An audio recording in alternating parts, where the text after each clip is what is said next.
At the muddy edge where land submits to water, the sun hangs low and fierce, turning the mangroves into silhouettes with roots like grasping fingers.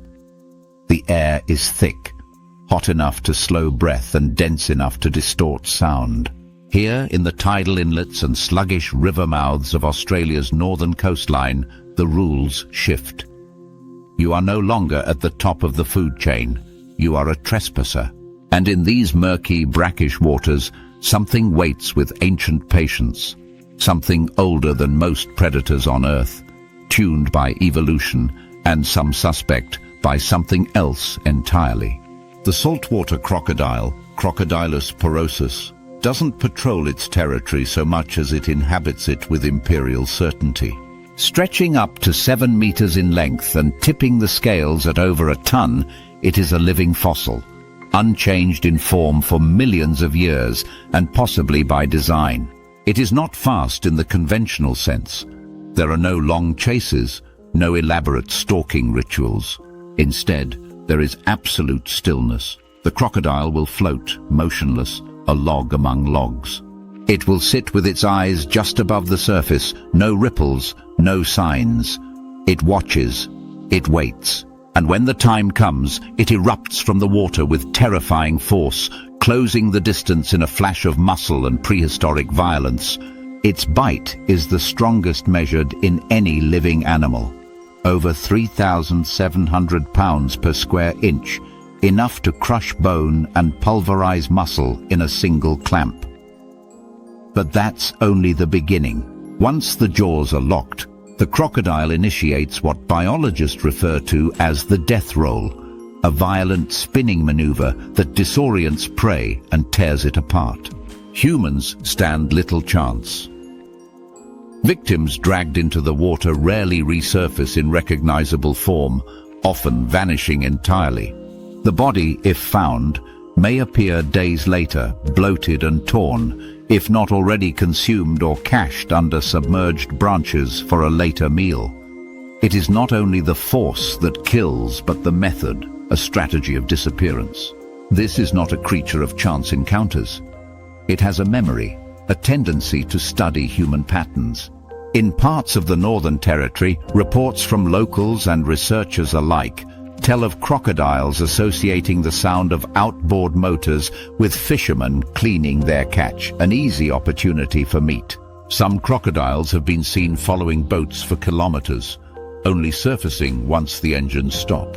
In other cases, they return to the same boat ramps, knowing from experience when humans tend to be careless.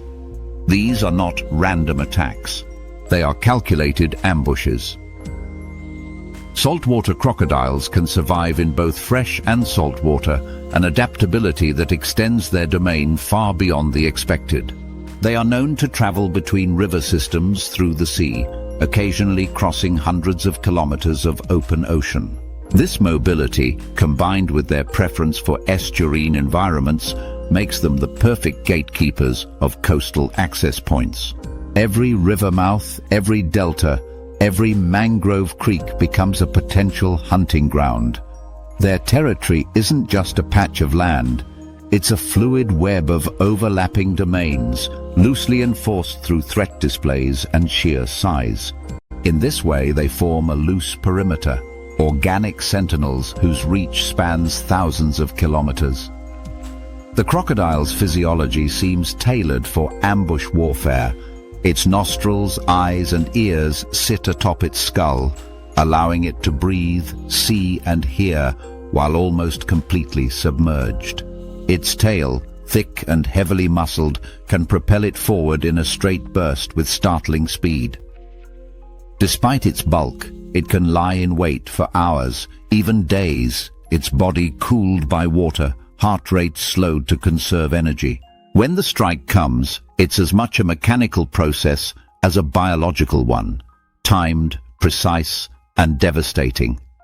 Yet even as we study it, catalogue its behaviors, and attempt to understand its ecological role, there remains something unsettlingly deliberate in how it exists within the Australian landscape. No other apex predator seems so strategically placed, nor so perfectly adapted to discourage human encroachment. There are stories, mostly dismissed, occasionally whispered, of crocodiles appearing in places they shouldn't be, high upstream after dry seasons, circling boaters in clear, open estuaries, watching campsites from the opposite bank, unmoving for hours on end.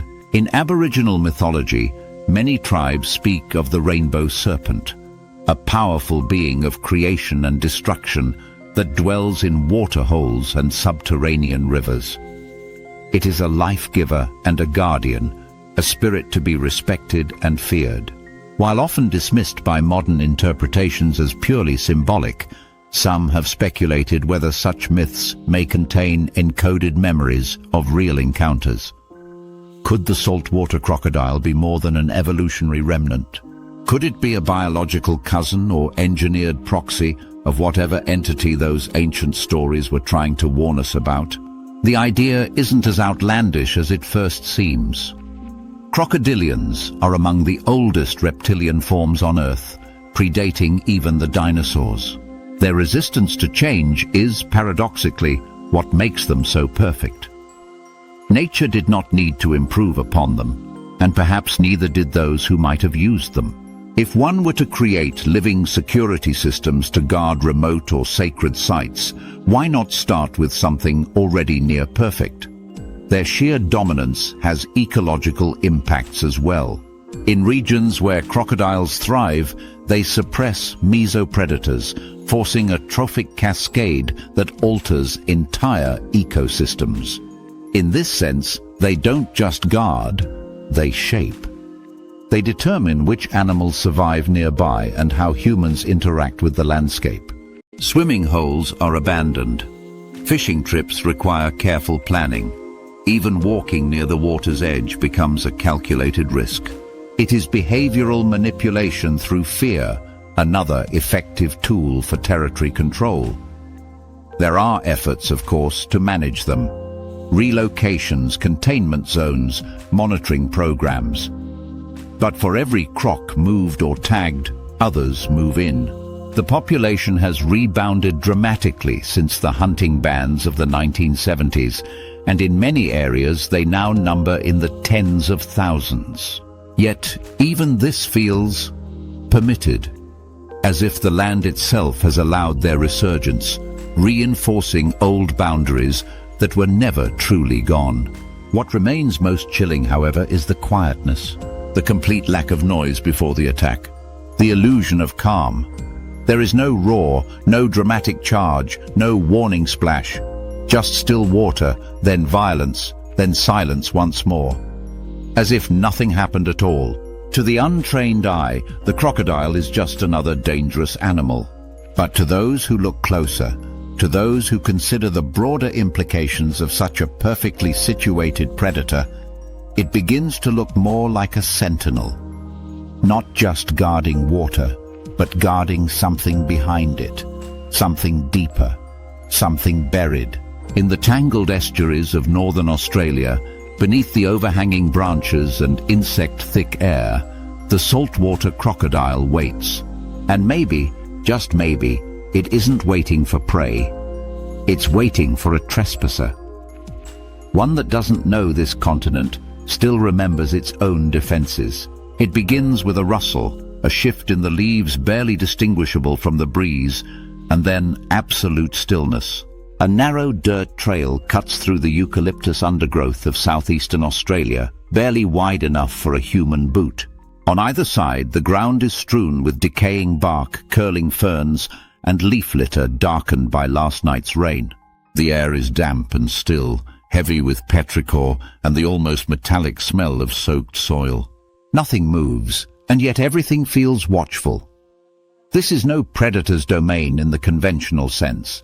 There are no roars, no snapping branches, no visible threat. But the danger here is absolute.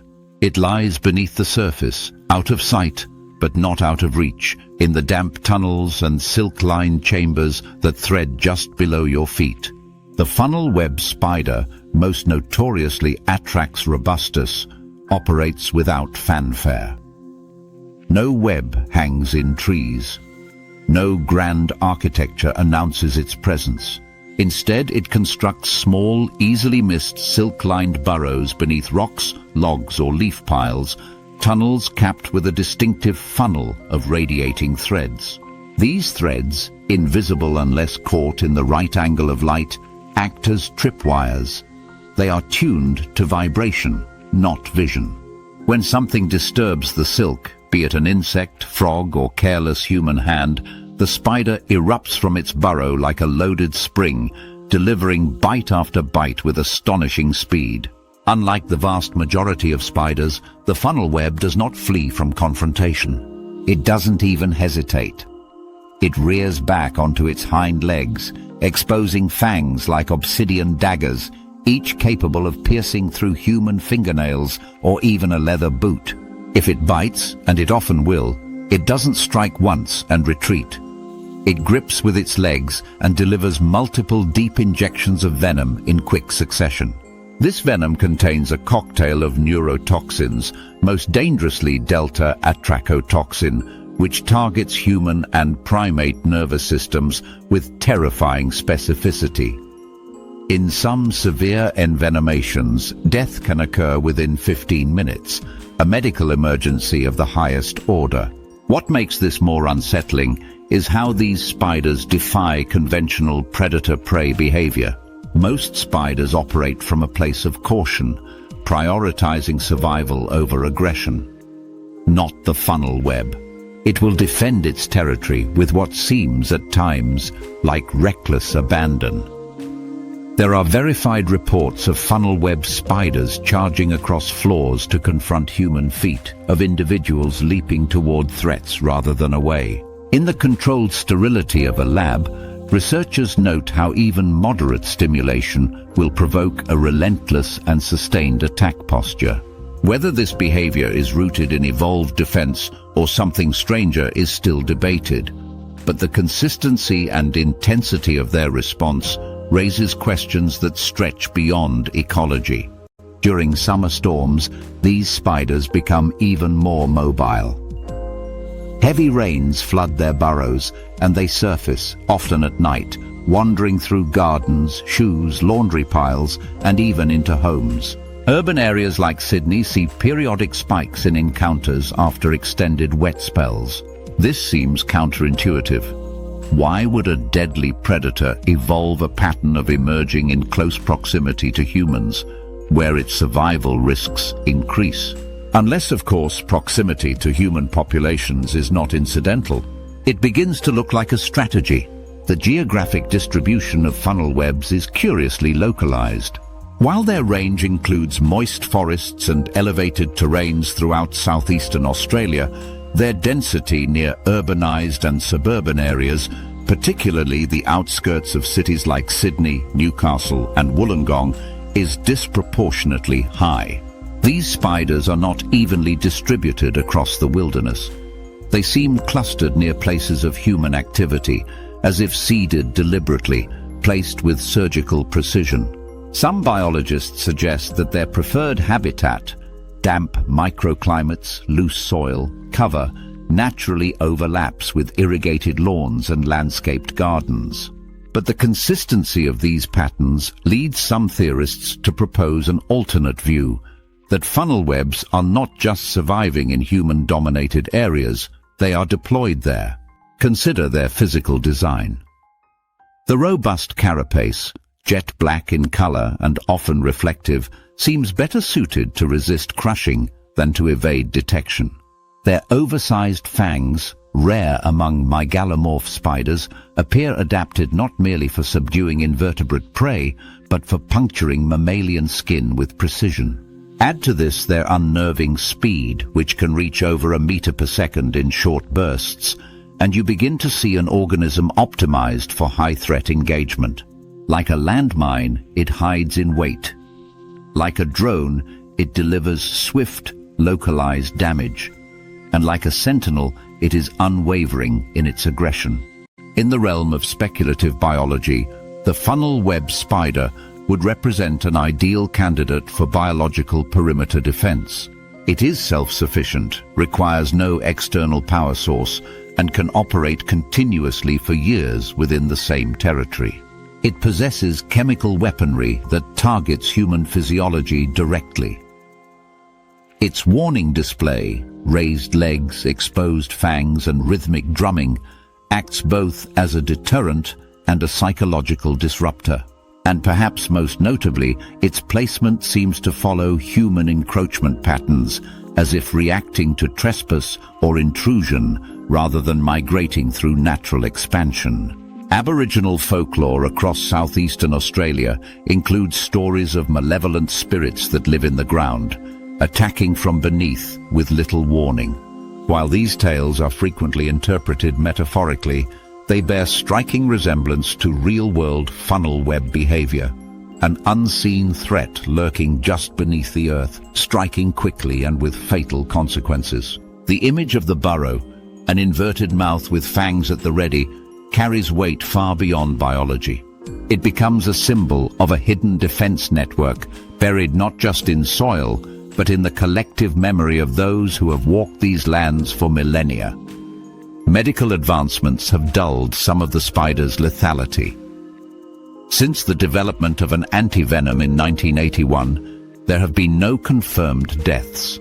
Yet this doesn't reduce the spider's threat so much as reclassify it. Now it exists in a strange liminal space, deadly but manageable, feared but no longer fatal.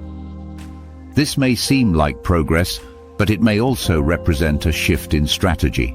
A threat that no longer kills may still wound, traumatize, disrupt behavior, alter patterns. One bite leads to hospitalization, weeks of recovery, perhaps a lasting fear of dark corners and damp crawl spaces. A small price to pay for deterrence, if deterrence is the goal. Children are most at risk. Their smaller bodies succumb faster to the venom. The spider's burrows, often tucked into garden beds or beneath toys left outside, make children unintentional targets. And the spider, true to form, does not differentiate. It does not hesitate. It simply bites. The more we observe this creature, the less it resembles a spider in the narrative sense. It does not spin elegant webs or drift peacefully through the forest canopy. It does not serve as a passive predator filtering insects from the air. It waits, attacks, and vanishes. Its entire life cycle revolves around concealment, ambush, and defense. Its mating habits, too, are short-lived and brutal. Males travel at night, often dying after copulation, while females remain entrenched in their fortified burrows, growing larger and more dangerous with time. In the grand theatre of Australian fauna, the funnel web spider is rarely seen but widely feared. Its reach exceeds its size, its venom outpaces its bite, and its presence alters behavior at the subconscious level. People walk differently in regions where they know these spiders dwell. They step more carefully. They check their shoes. They avoid sitting on the ground. Even the act of gardening becomes fraught with caution. In this way, the spider's influence extends beyond biology into psychology. It governs not through presence, but through implication, through the possibility of harm. And perhaps that is its most insidious strength. A predator you can see may be escaped, but a predator buried just beneath your footfall, invisible and silent until the moment of attack, rewrites the rules of safety itself. It reshapes your understanding of the landscape. It makes you question the ground you walk on. In the undergrowth of southeastern Australia, among the fallen bark and damp loam, the funnel web spider waits, not for prey, but for proximity. It is the assassin you never see coming, the sentinel that guards by existing. Whether evolved or engineered, its mission is clear. Remain hidden, strike without warning, and ensure that some parts of the land are never truly safe. A long shadow glides over the ochre soil, slipping silently across wind-rippled grass and the jagged contours of half-buried termite mounds. Overhead, the midday sun pulses through a cloudless sky, white-hot and unwavering, casting the Australian outback into stark relief.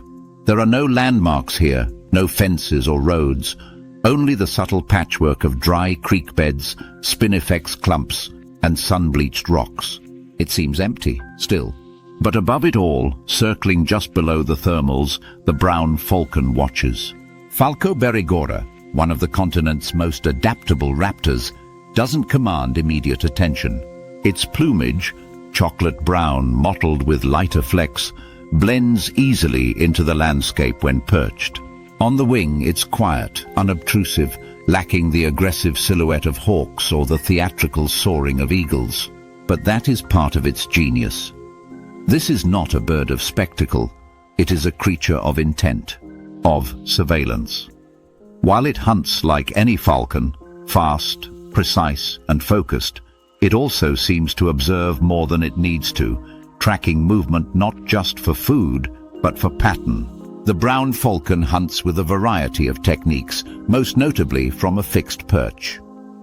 It will sit for long minutes, sometimes hours, on a fence post or limb, barely moving, eyes trained to the ground. From this stillness, it launches without hesitation when prey appears, a sudden burst of speed followed by a calculated strike.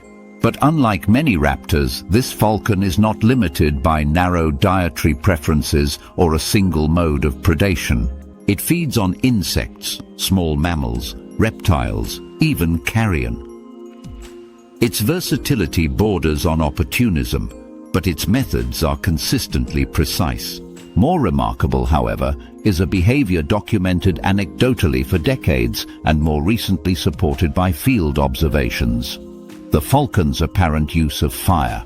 Indigenous groups across northern Australia have long described firebirds, raptors that intentionally spread bushfires by carrying smouldering sticks in their talons or beaks and dropping them into unburned areas to flush prey.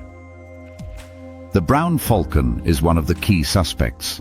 During controlled burns or natural fires, these birds often gather at the fire line, diving into the smoke to catch fleeing animals.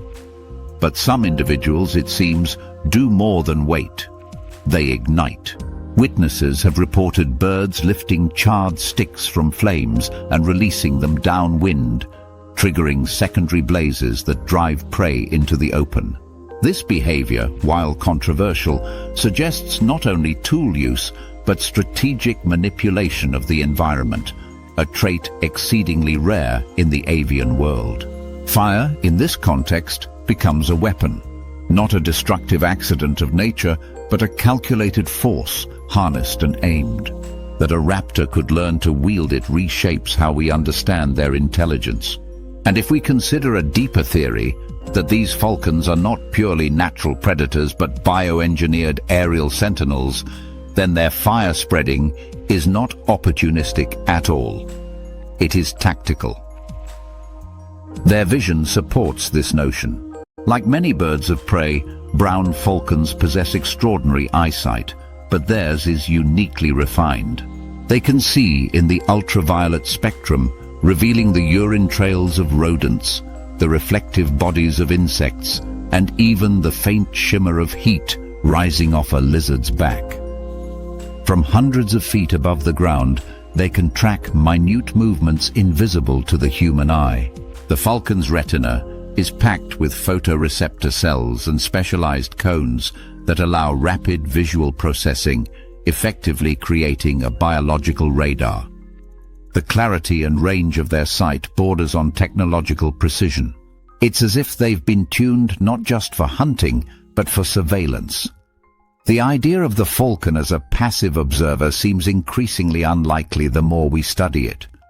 Its range spans most of Australia, from arid deserts to open forests, and it thrives particularly well near human settlements, airports, roadsides, farms. There, it perches on wires and posts, watching both wildlife and human movement. It rarely interacts with people, but its presence is persistent, almost procedural. It does not follow in the wake of humanity, it precedes it or hovers above it. If one were designing an unobtrusive monitoring system, capable of long-range, real-time observation, adaptable to a wide range of terrains and self-sustaining, a bird like the brown falcon would be ideal, and it's relentless. While some raptors swoop and miss, circling again with frustration, brown falcons often execute clean kills. Their preferred prey, small birds, insects, rodents, are often taken mid-flight or on the run. The bird descends with a short, clipped dive, sometimes using a ground pursuit to finish the attack. It has even been known to chase prey on foot, running awkwardly but determinedly across open ground. There's a kind of pragmatic brutality in its approach. Not theatrical, not elegant, just effective. What disturbs observers, however, is not the efficiency of the kill, but the breadth of the falcon's awareness. Farmers have noted how falcons appear at the exact moment of rodent emergence, as if preemptively aware of burrow activity. Researchers conducting fieldwork report falcons arriving within minutes of disturbance, seemingly drawn not by scent or sound, but by motion itself. It is as if they are watching not just prey, but intrusion. In Aboriginal lore, birds of prey are often messengers, spirits that travel between the realms of earth and sky. Some are associated with war and death, others with guidance or protection. But nearly all carry a duality. They see and they report. In this context, the brown falcon takes on an unnerving symbolic weight. Not merely a hunter, but a witness. An aerial custodian monitoring the lines humans are not meant to cross. The falcon's cry, harsh, staccato, sometimes likened to laughter, is rare and brief. It is not a voice often heard, and perhaps that too is part of its function. Its silence is strategic. It watches, it learns, it remembers. There have been documented cases of falcons displaying sight fidelity, returning to the same perches, the same hunting grounds, even the same hours of day. This consistency implies a behavioral map, a learned understanding of territory and routine. Whether this is instinctual or trained remains open to interpretation. But if one were to imagine these birds as part of a broader surveillance system, natural or otherwise, the patterns become more than coincidence. They begin to look like patrol routes. Their tolerance of human infrastructure also plays into this narrative. Unlike more sensitive species that retreat from development, brown falcons adapt. They nest in power line towers, roost on pylons, and use artificial structures as lookout points. They do not avoid us, they integrate, not intrusively, not visibly, but with just enough presence to remain aware. And when the bushfires come, whether natural or engineered, they are already there, circling, waiting, using the chaos as cover for another pass. Imagine then a zone, remote, inhospitable, perhaps sacred or secret, ringed not by fences, but by flight paths. Not by cameras, but by eyes. Eyes tuned to ultraviolet trails, to motion, to the shape of a figure walking where it should not. A creature like the brown falcon doesn't need orders.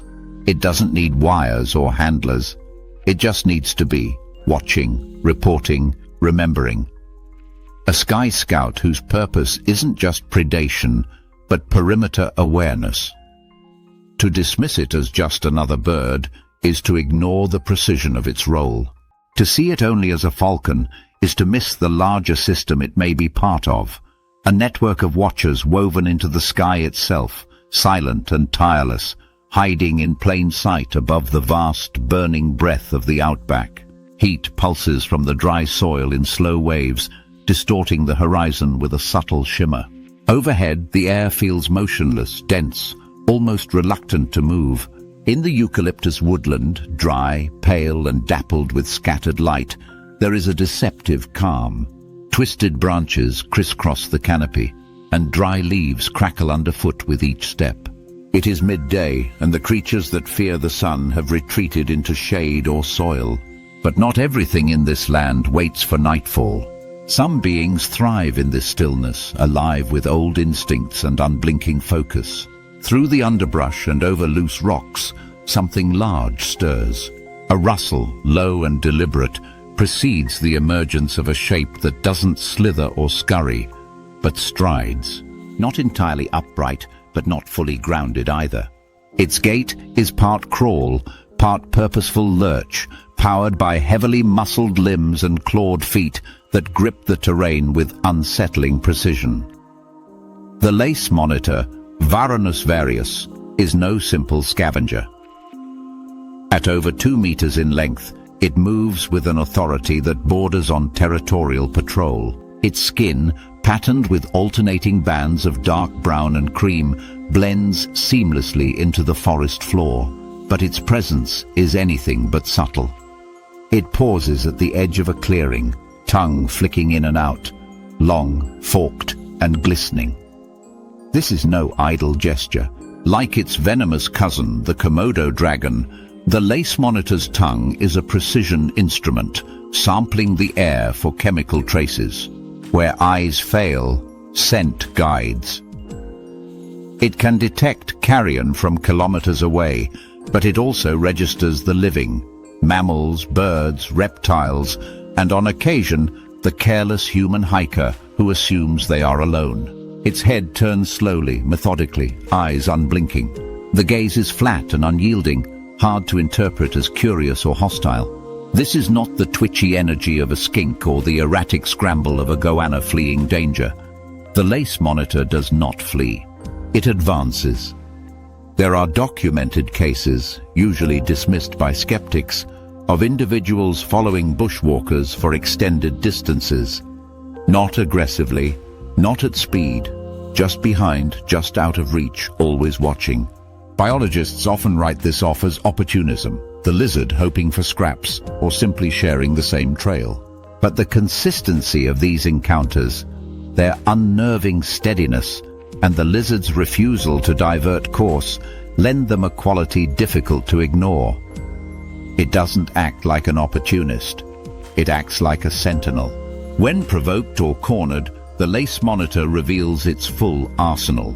It can rear up on its hind legs to assess threats or peer above cover, temporarily mimicking a bipedal stance.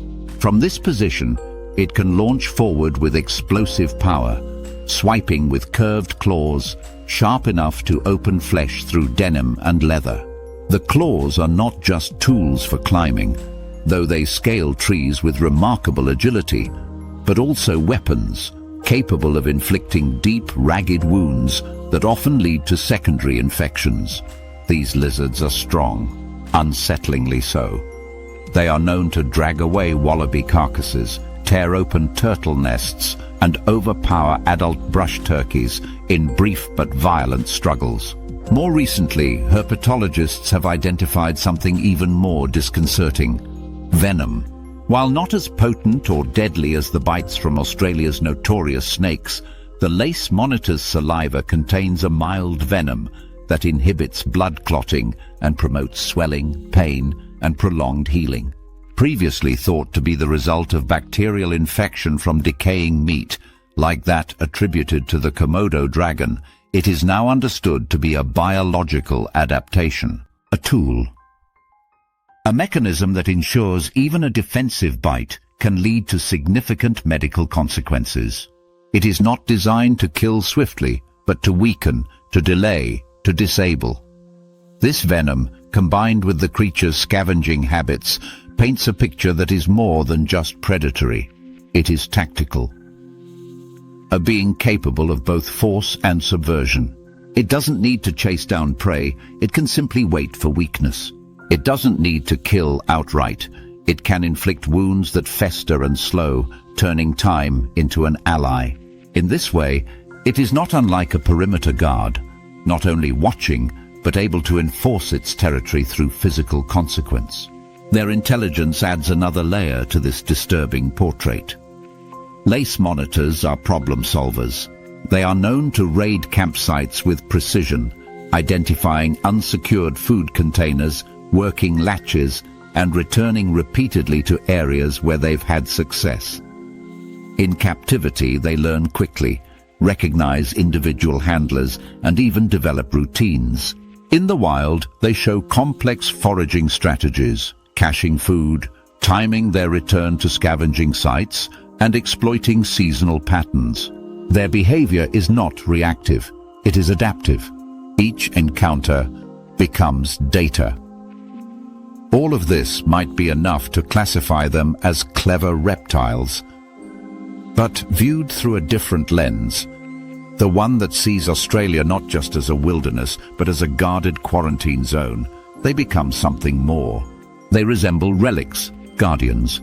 Their lineage dates back over 90 million years. Members of the monitor lizard family once ruled ecosystems across Gondwana, and the lace monitor stands today as one of the largest arboreal lizards alive. Unlike most species that shrink and specialize through evolutionary pressure, the monitors have retained their size and strength, suggesting a role that never diminished. Their design remains functional in modern ecosystems, not because it is outdated, but because it was never meant to be replaced. The concept of them being engineered holdovers, residual bioweapons from an earlier age, gains traction when one considers their distribution. Lace monitors dominate large territories in eastern Australia, ranging through open woodland, coastal scrub, and dry forests. They are not evenly dispersed, nor do they follow the patterns of other reptiles. They establish wide ranges, often overlapping with remote areas that, according to indigenous stories and early settler accounts, were places to be avoided, lands associated with spirits, sickness, and disappearance. Indigenous Australians have long included large goanna species in their cosmology. These animals are often portrayed not as mere reptiles, but as ancestral beings, watchers, warriors, judges. In some traditions, they are enforcers of law, their presence a reminder of old boundaries and ancient order. Whether interpreted as spiritual metaphor or encoded warning, these stories align with a biological reality that continues to assert itself. Where the monitors rule, humans are wise to tread carefully. Unlike spiders, which operate in silence, or birds that watch from above, the lace monitor is a grounded presence. Its power is tactile and immediate. It doesn't bite and vanish. It stays. It confronts. In some cases, individuals have entered tents or homes through open doors, their long claws clacking against linoleum, their movement unnervingly deliberate. While these encounters rarely end in injury, they often end with the human retreating. Even in death, the lace monitor resists disappearance.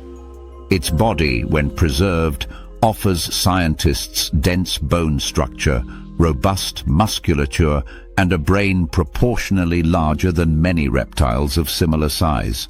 Its organs are optimized for energy bursts rather than endurance, supporting the ambush pursuit model. The creature is built not for escape, but for interception. In the narrative of Australian wildlife, the lace monitor is often overshadowed by its more flamboyant relatives, the crocodile, the taipan, the spider.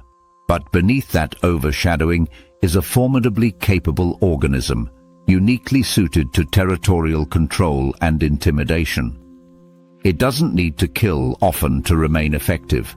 Its mere presence, combined with its capabilities, is enough to alter behavior. People avoid the areas they've seen one. They speak of being watched. They change their route. In the dappled corridors of eucalyptus forests, where sound travels oddly and shadow and light trade places by the minute, the lace monitor patrols not with curiosity, but with purpose. It follows, it observes, it endures.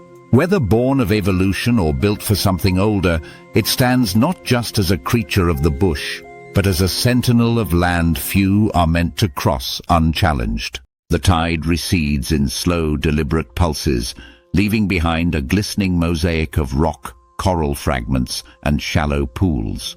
In the early morning light, these tide pools sparkle, mirror-flat surfaces broken only by the occasional flick of a hermit crab or darting goby.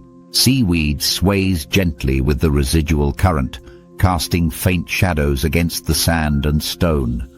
The air smells clean, metallic with salt, and faintly organic, like wet shell grit and the soft decay of sea lettuce. These pools appear benign, safe for curious feet and small hands. But beneath one particular overhang, nestled among ridged barnacles and kelp strands, something stirs with the precision of a mechanism and the softness of silk. It's no larger than a golf ball at rest. A mottled, inconspicuous form with a pliable body the color of damp sand. It might be mistaken for a scrap of sea sponge or a patch of discarded algae, but then it moves, just enough to betray intention, and the shift in color is sudden and exact. Vivid electric blue rings appear across its arms and mantle, pulsating with rhythmic flashes like warning beacons. The message is not subtle. It is a broadcast of lethal certainty. The blue-ringed octopus has awakened. Belonging to the genus Hapalochlaena, this octopus carries one of the most potent venoms in the animal kingdom. Despite its delicate appearance and small size, it possesses enough tetrodotoxin to kill dozens of adult humans in a single dose. The toxin, produced not by the octopus itself but by symbiotic bacteria housed in its salivary glands, is a neurotoxin that blocks sodium channels in nerve cells, effectively silencing the body's electrical system. What begins as numbness or tingling rapidly escalates to muscle paralysis. The victim remains conscious, aware, and unable to move, speak, or breathe. Without immediate artificial respiration, death follows in minutes. There is no anti-venom. But the octopus does not advertise this power unless provoked. Its default behavior is passive, retreating into crevices, camouflaging itself against rubble and rock. It spends much of its life hidden, moving only to hunt or mate, often under cover of darkness or the protective lull of low tide. It is, by design, a stealth predator. It feeds on small crustaceans, crabs, shrimp, and occasionally fish, captured with a sudden pounce and paralyzed by venom before being consumed. The process is clinical, swift, and virtually silent. Even its kill is quiet. There is something almost mechanical in how it hunts. The blue-ringed octopus doesn't chase. It waits. It calculates the angle, adjusts its posture, and then strikes with the precision of a robotic arm. The bite, delivered by a beak tucked beneath its mantle, is small and nearly painless. Many human victims do not realize they've been bitten until the effects begin. Lips going numb, fingers stiffening, breath becoming labored. The lack of pain is part of its lethality. There is no alarm to trigger a response, no swelling to signify the event. Just a delay, then collapse. What makes the blue-ringed octopus especially disturbing is how easily it is overlooked. Children collecting shells, divers examining coral, even experienced marine biologists have mistaken it for a piece of debris. It is not rare either. Found throughout the shallow reefs and tidal zones of Australia, Papua New Guinea, and parts of Southeast Asia, it thrives in accessible areas, in tide pools, seagrass beds, and under rocks near beaches. These are not remote habitats, but places where humans and sea life intersect routinely. Its presence in such liminal zones, neither fully ocean nor fully land, feels intentional, strategic. If we allow ourselves the theory that Australia's most dangerous wildlife is not the product of chaotic evolution, but the result of engineered defense mechanisms, then the blue-ringed octopus serves as a perfect model of compact biological warfare. It requires no maintenance, no programming. It patrols autonomously, breeds independently, and remains inert until provoked. It is the ideal proximity-triggered deterrent. And unlike other marine threats, jellyfish, sharks, or stonefish, the octopus does not need to wander to pose danger. It waits where humans go voluntarily, the shorelines. Its visual warning system is another layer of intelligence. The rings do not glow until the octopus feels threatened. Once activated, they flash with an almost hypnotic rhythm, drawing attention even as they signal danger. It is a behavior unlike most other cephalopods, which camouflage primarily for deception. Here, the shift is not concealment, it is communication. Stay away. I am armed. The rings pulse with such clarity, they seem almost artificial, like LEDs beneath translucent skin. In the animal kingdom, few species combine lethality, concealment, and intelligence so seamlessly. And it is intelligence that raises the most questions. Octopuses, as a class, defy many of the conventions of invertebrate cognition. Their brains are distributed, partially in their heads, partially in their arms. Each arm can operate semi-independently, capable of problem-solving, exploration, and tactile decision-making. Their behaviors show curiosity, learning, even play.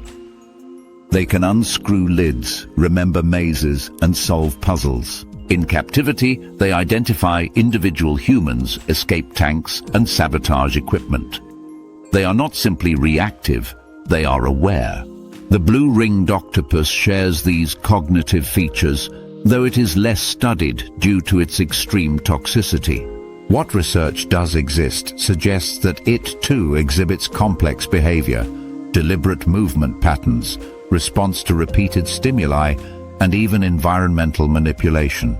In one recorded instance, an individual used a discarded shell to block the entrance to its den, wedging it in with arms and adjusting it over time. This kind of tool use, primitive though it may seem, suggests planning and spatial understanding.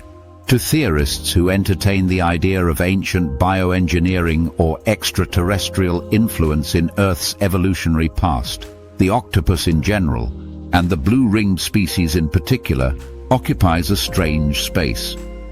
Its genetic lineage is poorly understood, diverging radically from other mollusks. Its RNA editing capacity is extraordinarily high, allowing rapid adaptation at a cellular level without altering its DNA, a feature that some argue borders on artificial adaptability. While mainstream science does not endorse these claims, the octopus's unique biology continues to fuel speculation. It is, by all definitions, unlike anything else. In this light, the blue-ringed octopus becomes more than a sea creature. It becomes a test case for a different kind of organism, one that operates below human perception, that defends not with size or strength, but with subtlety and finality. It is the assassin of the intertidal zone, the silent guardian of marine thresholds. No warning except for brilliance. No escape once bitten. Its ecological role remains elusive. It is not dominant in its environment, yet it thrives. It is not hunted, yet it exerts influence. Marine predators avoid it instinctively, as though programmed to recognize the danger. Few fish or crustaceans will approach once the rings are visible. It is, in a way, a creature that commands space by suggestion, altering behavior around it without direct confrontation. Even humans, once aware of its existence, approach tide pools with new caution. That power, behavioral modification through implication, is rare in non-social animals.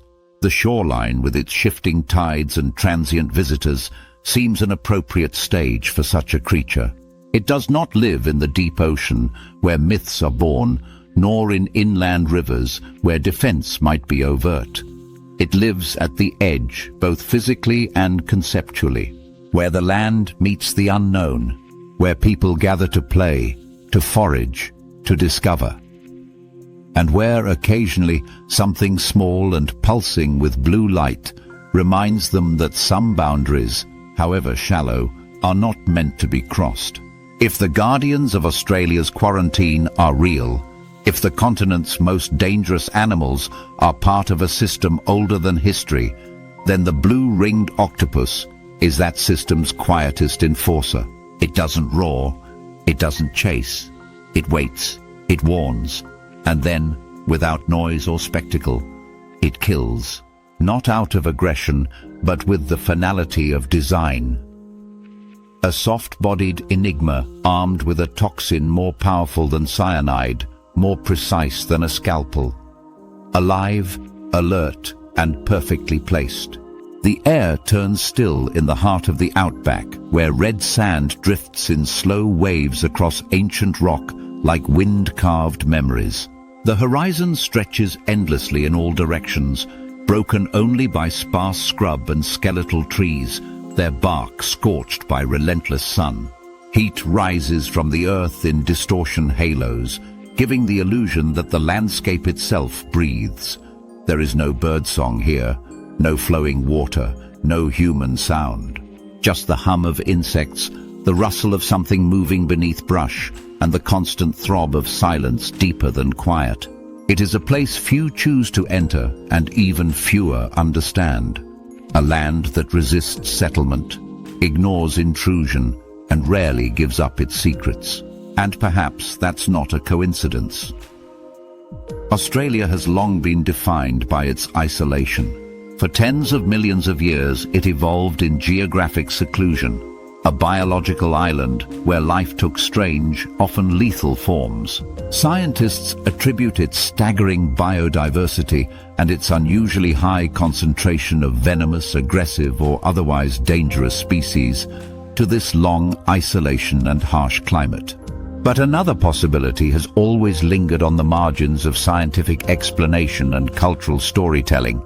What if this danger isn't the product of evolutionary randomness but strategic purpose? What if the land as it stands now is not merely untamed but guarded? The creatures that populate this vast continent do not behave like a scattered collection of apex species.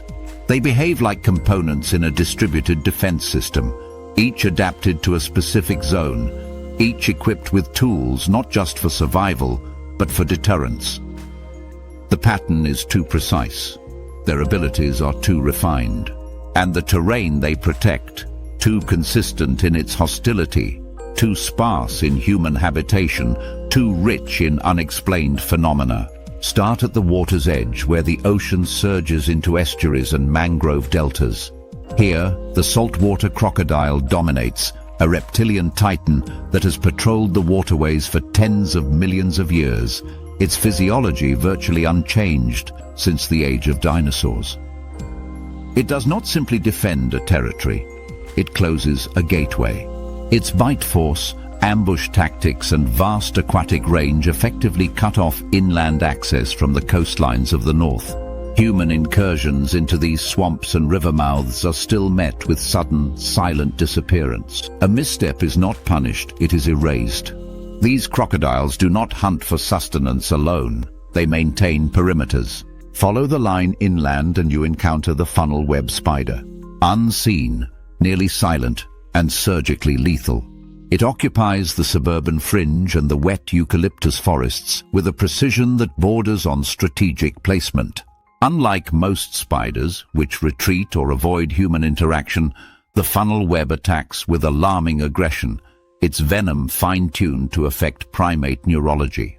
The neurotoxins shut down the body with terrifying speed, a threat not designed for the small prey it eats, but for larger, more mobile intruders. Even its behavior defies evolutionary trends. It doesn't just exist near people, it targets proximity. Its purpose appears aligned not with feeding, but with defense. Above the canopy and across the open plains, the brown falcon loops wide aerial arcs. Its eye tracks movement with pinpoint clarity, scanning from above with an awareness that seems almost exaggerated for a bird of its size. Its hunting style is opportunistic, but its presence is persistent. It has been observed manipulating fire, using tools, adapting to human activity rather than avoiding it. It lives on perches, poles, wires, cliff edges that grant surveillance. It watches without interfering, attacks when the balance shifts, then returns to its vigil. There is a military logic in its adaptability. Scout, report, eliminate. Its intelligence, its awareness, its place in the sky, all point to something beyond mere avian instinct.